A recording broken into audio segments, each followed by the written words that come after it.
Olá!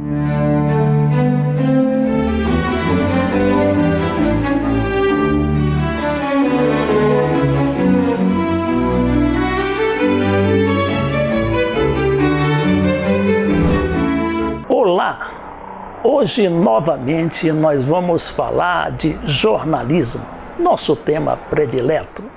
Ou melhor, no caso específico, vamos falar de antijornalismo. O que vem a ser esse antijornalismo é o que vamos falar com o jornalista pesquisador lá da Espanha, atualmente radicado em Quito, no Equador, Fernando Casado. Fernando Casado escreveu o livro Antiperiodistas. Ele está lá em Quito, no Equador, onde vive atualmente, é professor da universidade, do Instituto de Altos Estudos Políticos do Equador, depois de ter tido uma experiência na Venezuela, além do seu doutorado lá em Madrid.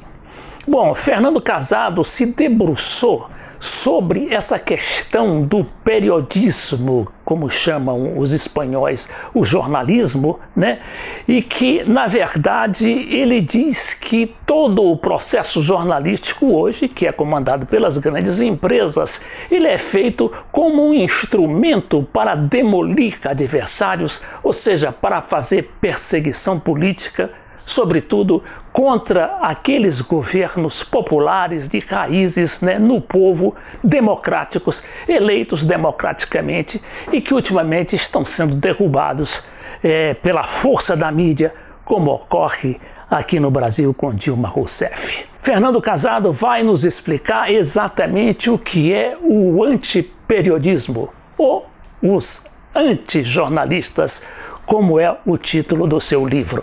Fernando, é um prazer. Eu gostaria que você mostrasse apenas teu livro aí para a gente, para que os nossos leitores conhecessem bem. Bom, Antiperiodistas, confissões das agressões midiáticas contra a Venezuela. No caso especificamente sobre a Venezuela, mas ele faz uma abrangência de tal modo que o livro ele entrevista nada menos do que 72 jornalistas, aqueles jornalistas que trabalham para aqueles grandes meios de comunicação, e nessas entrevistas, alguns deles até conscientemente dizem que estão fazendo mais política, mais campanha do que propriamente jornalismo, que é dar a informação. Então, Fernando Casado, é um prazer enorme tê-lo aqui com a gente e está o microfone às suas ordens. Vale, muchas gracias. Gracias por la invitación, Francisco. Sí, como has dicho, es un trabajo de investigación que en realidad revela algo que todos intuíamos ya, que es cómo se lleva a cabo de manera sistemática la guerra mediática en contra de Venezuela. Sin embargo, el aporte que hace este libro, que es distinto y original, es el hecho de que sean los propios periodistas, los propios involucrados en ese proceso de manipulación sistemática de la información, quienes nos relatan cómo se lleva a cabo dicha manipulación y dicha distorsión de la información. Fue un trabajo de investigación en el marco de una investigación académica y por este motivo los periodistas de alguna forma se relajan a la hora de contar cuáles son los procesos por los cuales existen distintas motivaciones para escribir de Venezuela y para escribir mal del gobierno y la revolución bolivariana. Então, essa coisa de fazer jornalismo e não fazer política, aliás, fazer política e não fazer propriamente jornalismo, é um fenômeno que não é muito recente, Aqui no Brasil, por exemplo, nós tivemos também um golpe midiático em 1964. O golpe praticamente foi gestado nas redações dos jornais, Bom, e isso continua, e hoje de uma forma mais sofisticada, porque você não necessita mais de apoio militar, aqueles golpes brutais de grandes esquadras. Eu me lembro que em 1964, para proteger justamente os golpistas, os Estados Unidos enviaram uma esquadra que não chegou a ser necessário aportar no Brasil. Ela ficou lá pelo meio do oceano. Então, Fernando, essas formas sofisticadas, né, que é principalmente envenenar a opinião pública, influir e levantar a sociedade, ela nos atingiu profundamente, porque nós somos a última vítima desse tipo de golpe mediático.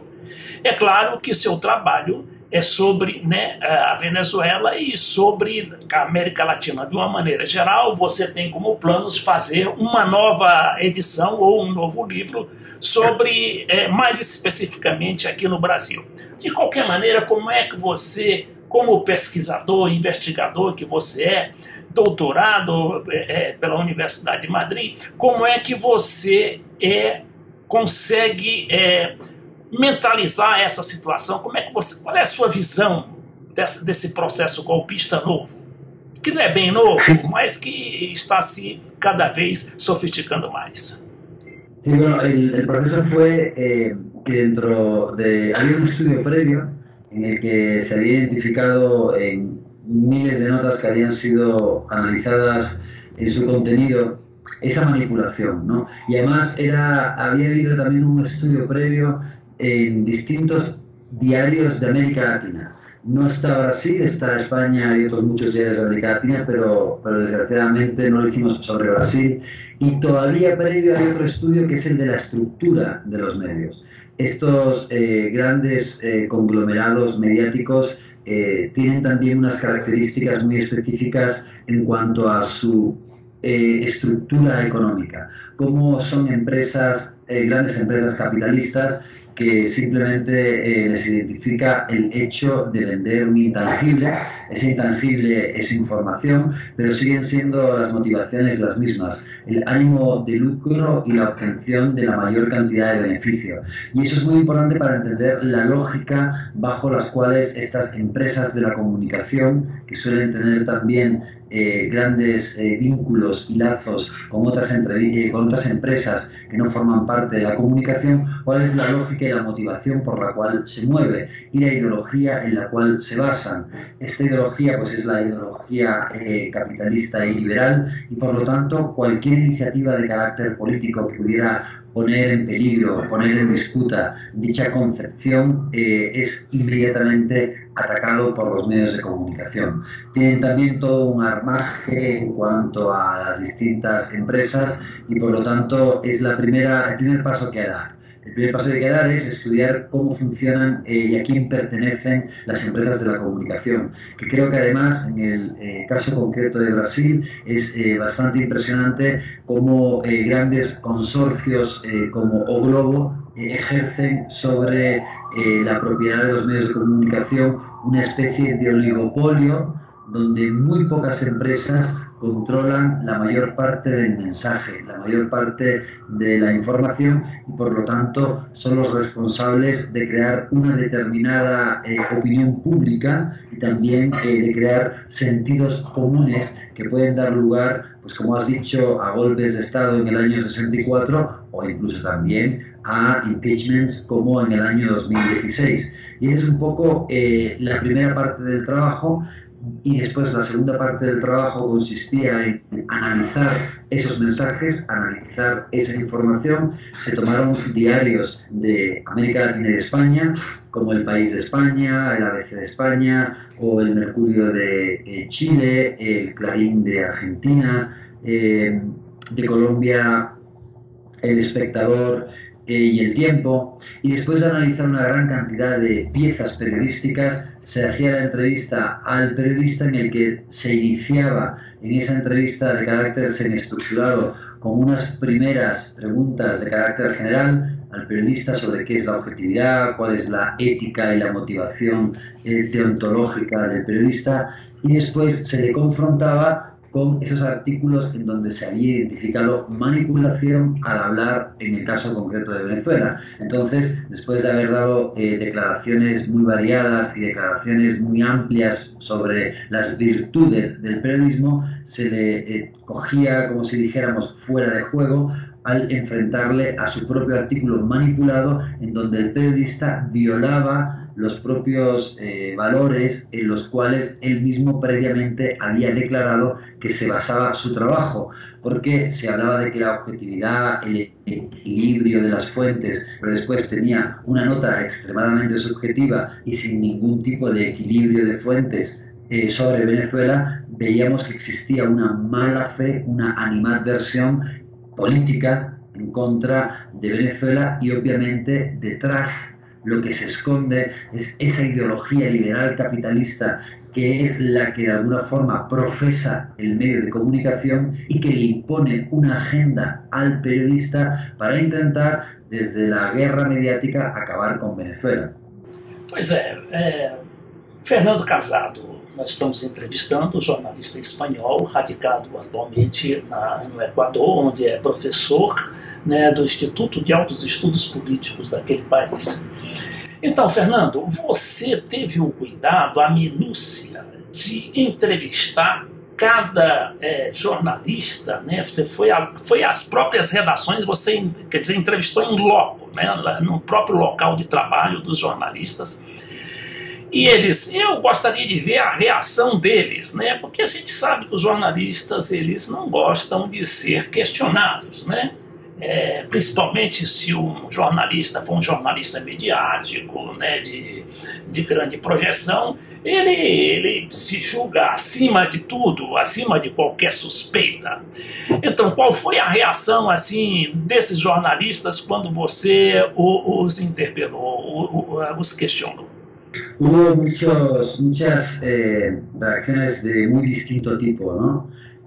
La mayor parte de las entrevistas, como tú señalabas, fueron realizadas dentro de las redacciones de los periódicos, pero algunas también fueron hechas a corresponsales que estaban en Venezuela o a periodistas que se les entrevistó fuera de las redacciones. Hubo reacciones, por ejemplo, hubo en algunas ocasiones agresividad por parte del periodista. El periodista, al ser confrontado con ciertas realidades, tuvo una reacción muy negativa y, como te digo, agresiva, de no reconocer, de cerrarse en sí mismo e incluso llegar a gritar o a expresarse de una forma poco profesional a la hora de ser confrontado. En otras ocasiones, pues, el haber sido sorprendido el periodista en una mala praxis de su profesión hizo que pasaran mucha vergüenza, y esa vergüenza se tradujo de dos formas o de varias formas distintas. En algunas ocasiones cortando la entrevista y queriendo huir de la situación incómoda, y en otras ocasiones reconociendo esa mala praxis. En algunas ocasiones, o en la mayoría de las ocasiones, se intentó mostrar que esa mala praxis se hacía de forma no intencional. El periodista, al ser confrontado, reconocía que era un mal trabajo el que había llevado a cabo, pero trataba de excusarse diciendo que no había habido mala fe en su trabajo, aunque fuera de carácter sistemático. En otras ocasiones también se reconoció que efectivamente esa mala praxis periodística era objeto de órdenes que se les daba desde las redacciones, y que por lo tanto, si quería sobrevivir como trabajador, si quería subsistir, tener un salario, tenía que comportarse de esa manera, ¿no? Un poco como una especie de mercenario de la pluma, mercenario de la estilográfica. Y entonces, como te digo, hubo una gran cantidad de variadas reacciones. El problema quizás es que aquellas personas que reconocieron una mala práctica periodística y que incluso reconocieron que debían de cambiar ciertas formas de escribir o de enfocar una determinada información sobre Venezuela, iban a dejar de hacerlo, ¿no? Me agradecieron el ejercicio que habían llevado a cabo e incluso llegaron a afirmar que iban a cambiar la forma de trabajar. Sin embargo, en sus redacciones incluso, ¿no? A veces eran jefes de redacción que se daban cuenta que debían de cambiar las dinámicas de la redacción. Sin embargo, si hacemos el estudio de esas redacciones, sigue siendo exactamente igual la forma de escribir sobre Venezuela y la forma de manipular la información, con lo cual ya no hay excusa, ya no pueden utilizar la excusa de no se habían dado cuenta,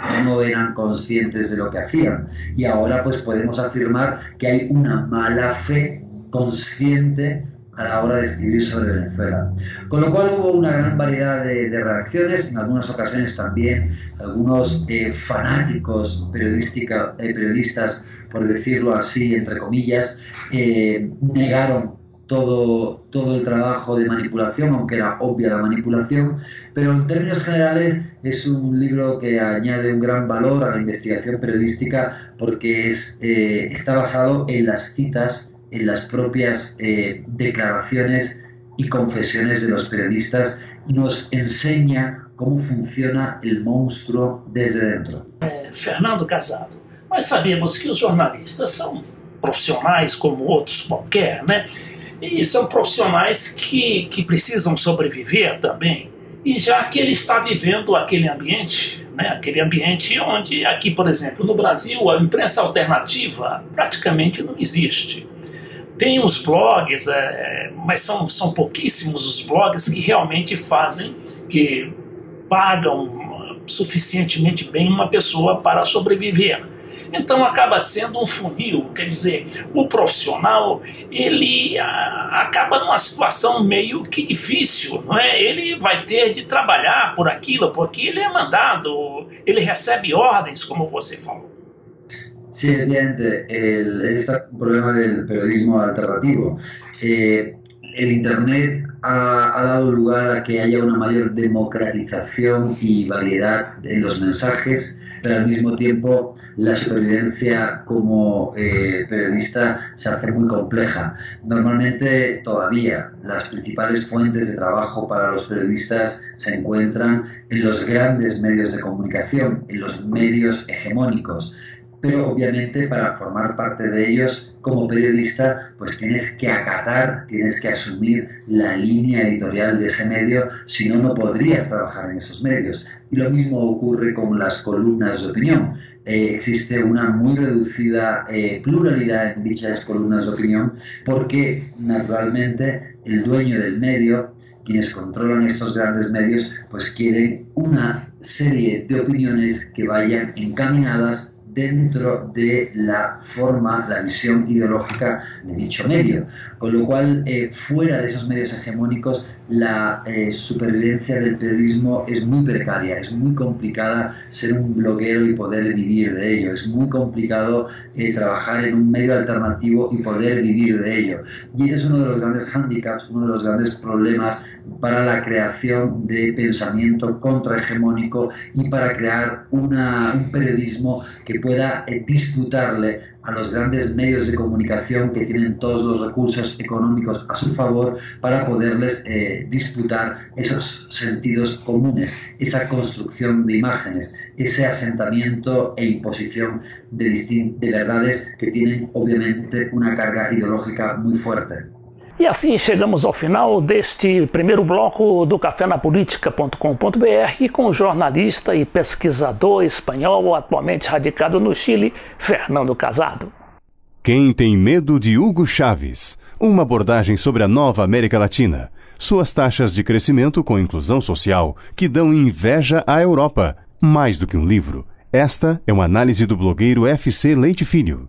Das políticas de Chávez, Lula, Dilma, Cristina Kirchner, Evo Morales, Rafael Correa e Daniel Ortega, que nos arrancaram das políticas de arroxo e nos mantêm longe da crise que afunda os europeus e até mesmo os Estados Unidos. Quem tem medo de Hugo Chávez? Leitura obrigatória.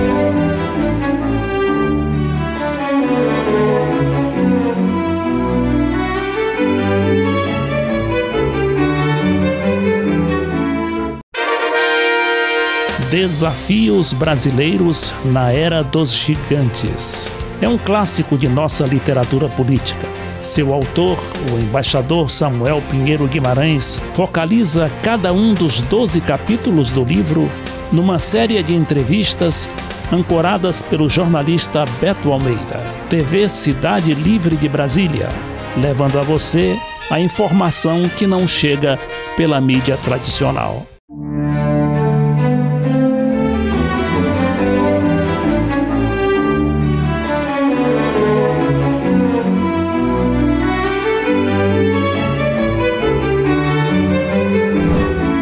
O cafenapolitica.com.br e a TV Cidade Livre de Brasília, canal 12 da NET, voltam a entrevistar o pesquisador, professor da Universidade de Quito, no Equador, Fernando Casado. Fernando Casado é espanhol e escreveu o livro Antiperiodistas, que é, na realidade, um exame assim, inédito das redações, né, daquilo que a gente poderia chamar de submundo do jornalismo, do intestino do jornalismo, do grande jornalismo. Tanto é que ele fez abordagens não só pessoais, mas ele fez levantamentos dessas empresas todas que fabricam a notícia, que têm a notícia mais como arma política do que com o bom jornalismo, a preocupação com o bom jornalismo, que é fornecer a informação correta, geralmente vendo os dois lados e não um só.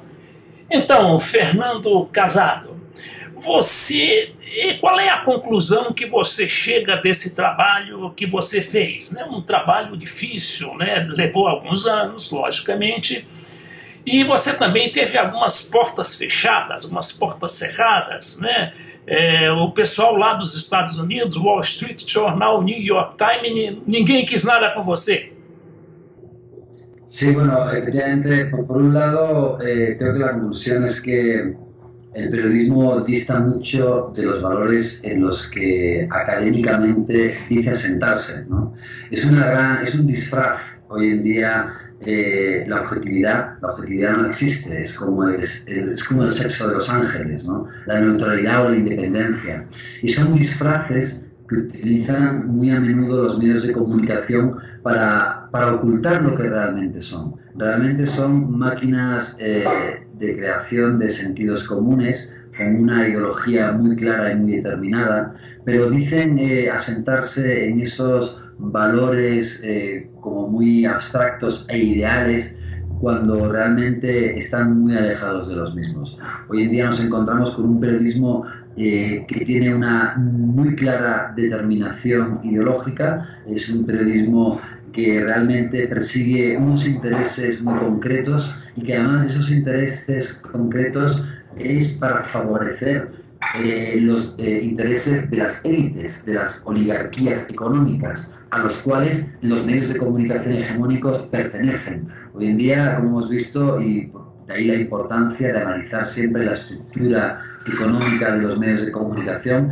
son grandes empresas que pertenecen o que se relacionan con otras grandes empresas que pertenecen a las élites económicas de nuestros países. Y hacia ellos es hacia quienes los medios de comunicación escriben para realmente proteger los intereses de dichas clases económicas dominantes y para proteger el status quo. De ahí también el motivo por el que siempre van a atacar a cualquier gobierno progresista que pueda poner en tela de juicio, que pueda poner en disputa los intereses de esas oligarquías y de esas élites para los cuales y a los cuales pertenecen los medios de comunicación. Como decías antes, y es muy interesante, es paradójico el hecho de que intentara ir a Estados Unidos y que de los 3 mayores diarios absolutamente ninguna persona me dio una entrevista. La opacidad, la falta de transparencia del trabajo que realizan los medios de comunicación estadounidenses, donde se dice que existe la mayor libertad de expresión, es abrumadora. Ellos en ningún momento nadie quiso dar una entrevista y lo mismo ocurrió con AP, con Associated Press, que es la agencia de noticias estadounidense. Había una orden del editor jefe de no darme ninguna entrevista, incluso cuando algunos de los periodistas que trabajan para dicha agencia de noticias ya habían concertado conmigo una entrevista. Con lo cual, obviamente, ni siquiera en el marco académico, ni siquiera en un marco de completa neutralidad me quisieron dar ninguna entrevista, y esto da a entender que dichos medios de comunicación pues claramente también no quieren ser fiscalizados, no quieren ser en ningún momento puestos en entredicho, analizados, y por lo tanto hay una absoluta opacidad, lo cual además se traduce después en una gran cantidad de información que de nuevo es una información manipulada, es una información que confunde a los lectores y a las audiencias y que crea pues obviamente imágenes siempre contrarias a ciertos gobiernos para beneficiar sus posturas ideológicas y para beneficiar el reforzamiento de sus intereses. Fernando Casado, o seu livro Antiperiodistas, ele aborda também essa questão, né, de máquina do poder, né, de máquina empresarial, daquilo mesmo que a gente chama de intestino do poder. Quer dizer, você não dissocia mais essa grande mídia do poder. Na realidade, eles, na Argentina, por exemplo, o Clarim manda no governo. Aqui no Brasil, o Globo manda no governo. Nós tivemos aqui um episódio muito recente de uma manipulação brutal, escancarada, que foi a adulteração de uma pesquisa, de uma encuesta, não é, popular da Folha de São Paulo.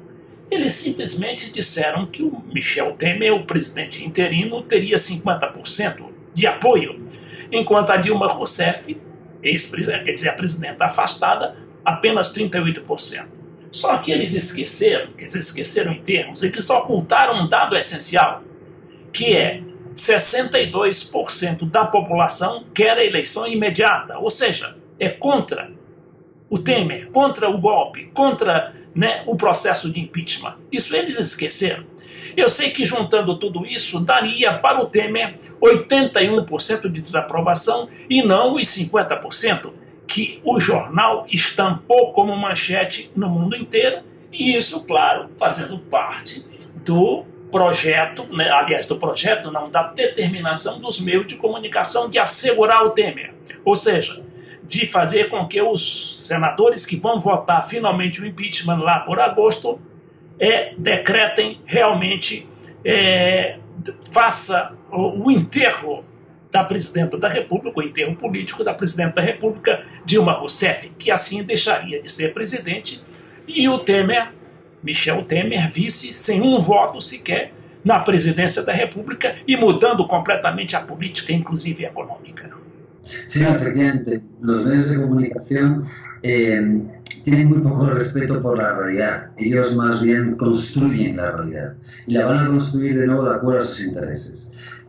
Lo podemos ver ahora cómo los medios de comunicación posicionan a un candidato, aunque no haya sido electo de manera democrática, como puede ser Temer, cómo le protegen, cómo le cuidan, cómo le miman para que la opinión pública pues no reaccione en contra de una persona que tiene muy poca legitimidad de estar en donde está ahora mismo, que es la presidencia de Brasil, y igualmente hacen lo contrario con Dilma. Dañan su reputación, dañan su imagen a base de especulación, a base de rumores, a base de informaciones que no han sido contrastadas ni verificadas, pero que ellos, los medios de comunicación, posicionan como verdaderos, posicionan que la corrupción afecta a Dilma y a otros muchos personeros del gobierno sin que haya habido todavía un juicio, pero que obviamente tratan de posicionar para destruir esa imagen y poder intentar avanzar o que haya una opinión pública que apoye un impeachment.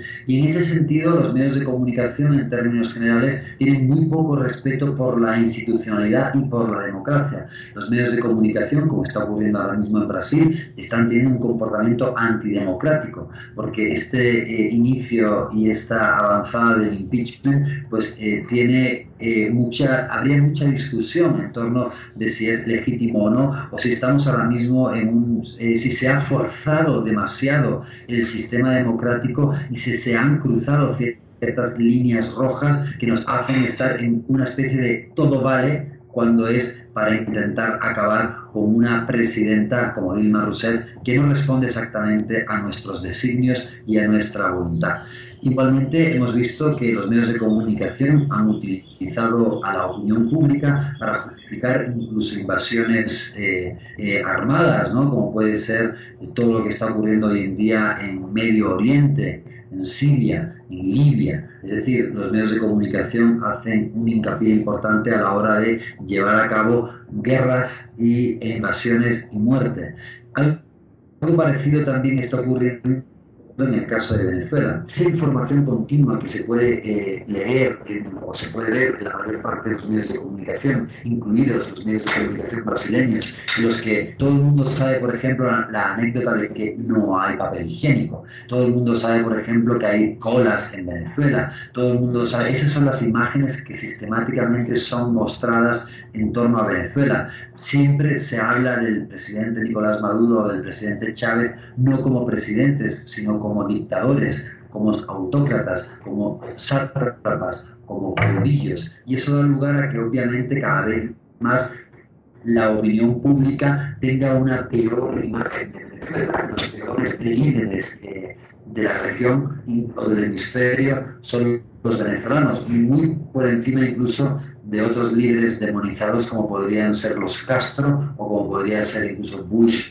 o Obama. Y esto es obviamente con una intencionalidad. También hemos escuchado que Venezuela tenía relaciones íntimas con las FARC. Hemos escuchado que ahora hay un narcoestado en Venezuela. ¿Y esto por qué se hace? Pues esto es para ir creando una especie de file, una especie de reporte, una especie de informe sobre Venezuela que vaya acumulando una serie de información que cause conmoción y rechazo en la opinión pública para que si en un caso necesario hay que invadir a Venezuela, la opinión pública internacional y regional llegue a aceptarlo. Esa es una especie de técnica de propaganda bélica que usan normalmente los medios de comunicación. Y por último decir también que además los medios de comunicación que siempre han querido, tienen una especie de alergia a la regulación. Si algún gobierno intenta regular mínimamente a los medios de comunicación, estos van a poner el grito en el cielo y van a hablar de dictadura, van a hablar de liberación a la desnuda, porque obviamente ellos no quieren ningún tipo de regulación, porque ellos quieren hacer que les dé la gana. De ahí que, por ejemplo, he escuchado últimamente declaraciones de Dilma y de Lula en los que de alguna forma se arrepentían de que en el tiempo que tuvieron no llevaran a cabo ningún tipo de regulación a esta locura que en algunas ocasiones, en la locura en la que incurren los medios de comunicación por esa información manipulada sistemáticamente y donde hay total impunidad porque no hay forma de responder a los medios de comunicación. La ciudadanía no tiene igualdad de armas a la hora de verse sometido a esas mentiras de manera continua por parte. Então, Fernando Casado, muito obrigado pela entrevista que você acaba de nos dar aqui no Café da Política. O Fernando Casado é autor do livro Antiperiodistas, Confissões das Agressões Mediáticas contra a Venezuela. O nosso abraço e deixo o microfone para suas despedidas. Bueno, pues muchísimas gracias por la invitación, Francisco. Realmente halagado de estar en tu programa de análisis de libros, que creo que es de una gran altura y de una gran calidad. Y nada, decirles sobre todo a los compañeros televidentes de Brasil que tengan mucho cuidado a la hora de analizar los medios, ¿no? Los grandes medios hegemónicos debemos siempre analizarlos con mucha atención y con mucha desconfianza, porque detrás de esos medios de comunicación hay unos intereses muy específicos y unos intereses que siempre van a intentar proteger los intereses de las élites. Así que si no somos élite, tengamos cuidado. E assim chegamos ao final do programa cafénapolítica.com.br da TV Cidade Livre de Brasília, que hoje entrevistou o jornalista e pesquisador espanhol, atualmente radicado no Chile, Fernando Casado. Fernando Casado é autor do livro Antiperiodistas.